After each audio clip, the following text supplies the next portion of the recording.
Shalom bien aimés frères et sœurs, que la paix de Dieu soit avec vous, que Dieu vous bénisse. Donc nous saisissons l'occasion qui nous est offerte en ces jours pour que nous puissions en peu de mots essayer de parler sur la notion de la Pâque. Beaucoup de gens sont en train de se préparer pour célébrer la Pâque demain, mais ils ignorent véritablement qu'est-ce que c'est la Pâque. Donc Exode chapitre 12, l'Éternel dit aux enfants d'Israël que vous célébrerez la Pâque pour vous souvenir du fait que l'Éternel, votre Dieu, vous a délivré de la main des Égyptiens. Du fait que l'Éternel, votre Dieu, vous a tiré, vous a fait traverser la mer Rouge pour vous amener en Canaan. Voilà, en raison de cela, vous immolerez l'agneau le 14e jour entre les deux soirs et vous allez donc consommer cet agneau-là en mémoire du fait que vous aviez été étranger et que le Seigneur vous a délivré.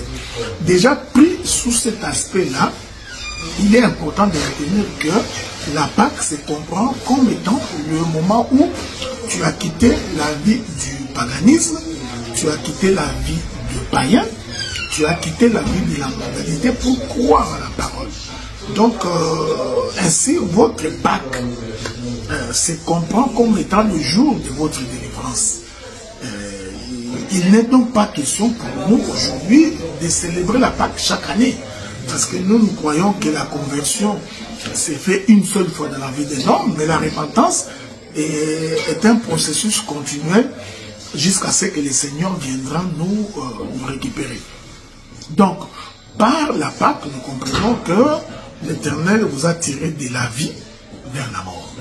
Okay? Voilà pourquoi Israël, chaque année, était en train de célébrer cette Pâque. Et cette Pâque-là, c'est célébrée par l'agneau qu'on mangeait. Okay? Donc, on immolait l'agneau ou les chevrons, on mangeait pour célébrer la Pâque. Alors, lorsque Jean-Baptiste vient au jour du baptême, il voit le Seigneur Jésus-Christ venir, il est présent, il dit, voici l'agneau de Dieu qui ôte les péchés du monde. Donc, il confirme par cette occasion-là que l'agneau que vous utilisiez pendant tous ces temps, toutes les fois que vous célébrez la Pâque, en consommant l'agneau, en réalité, cet agneau n'était que l'image du véritable agneau qui est le Seigneur Jésus-Christ. Ainsi, Jean-Baptiste va le présenter pour dire, voici l'agneau de Dieu qui ôte le péché du monde. Donc, la mort de Jésus est pour nous une Pâque. Okay? Donc, la mort de Jésus est la confirmation de la Pâque. C'est pourquoi il est mort exactement le jour de la Pâque. Hein? Souvenez-vous, c'était pendant la célébration de la fête de Pâques que le Seigneur Jésus-Christ a été crucifié pour confirmer qu'il est l'agneau de l'Ancien Testament, de l'Ancienne Alliance qui a été immolé pour que nous puissions avoir la vie. Mais remarquez, le Seigneur, avant de mourir, va réunir ses disciples autour d'une table. Nous sommes là dans la chambre haute. Il va donc leur dire, ceci est mon corps que j'ai donné pour vous. Okay? Ceci est mon corps que j'ai donné pour vous. Ceci est mon sang qui a été versé pour vous. Il parlait donc du pain et du vin.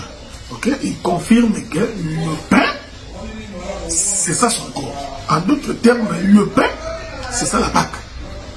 Donc, manger le corps de Jésus est une Pâque. Hein?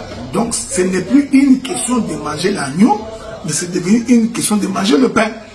Or, l'Écriture dit, l'homme ne vit pas de pain seulement, mais de toutes paroles qui sortent de la bouche de l'Éternel. Donc, nous comprenons que la parole de Dieu est un pain. C'est un pain spirituel pour nous. De façon prophétique et révélationnelle, chaque fois que nous écoutons la parole, en réalité, nous sommes en train de célébrer la Pâque. Chaque fois que ça vous comprenez? Hein? C'est ça la véritable Sainte Seine. Hein? Ici, je ne voudrais pas remettre en question la Sainte Seine que nous faisons. Non, nous disons l'essence profonde de la Sainte Seine, c'est que chaque fois que nous partageons la parole, nous sommes en train d'immoler l'agneau, nous sommes en train de célébrer la Pâque. C'est pourquoi la Bible dit, Christ, notre Pâque, a été immolé. Ainsi, chaque fois que nous nous réunissons autour de la parole, chaque fois que nous nous réunissons pour écouter la parole, prophétiquement, nous sommes en train de célébrer la Pâque. Est-ce que vous comprenez cela? nous sommes en train de célébrer la Pâque. Donc nul n'est besoin pour nous d'attendre le mois d'avril, hein, pour faire une fête comme le monde est en train de le faire aujourd'hui, qui sont en train de célébrer une Pâque. Non, ça ce n'est pas comprendre le sens des Écritures.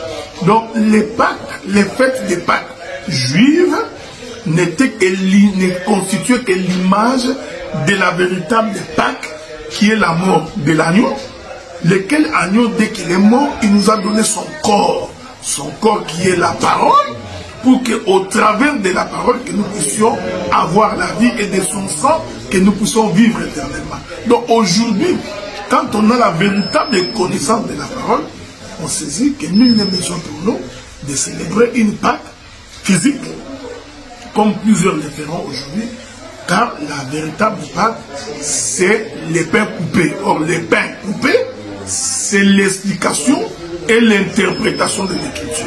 Donc, quand nous sommes en train d'interpréter, d'expliquer l'Écriture, en réalité, nous sommes en train de célébrer la Pâque.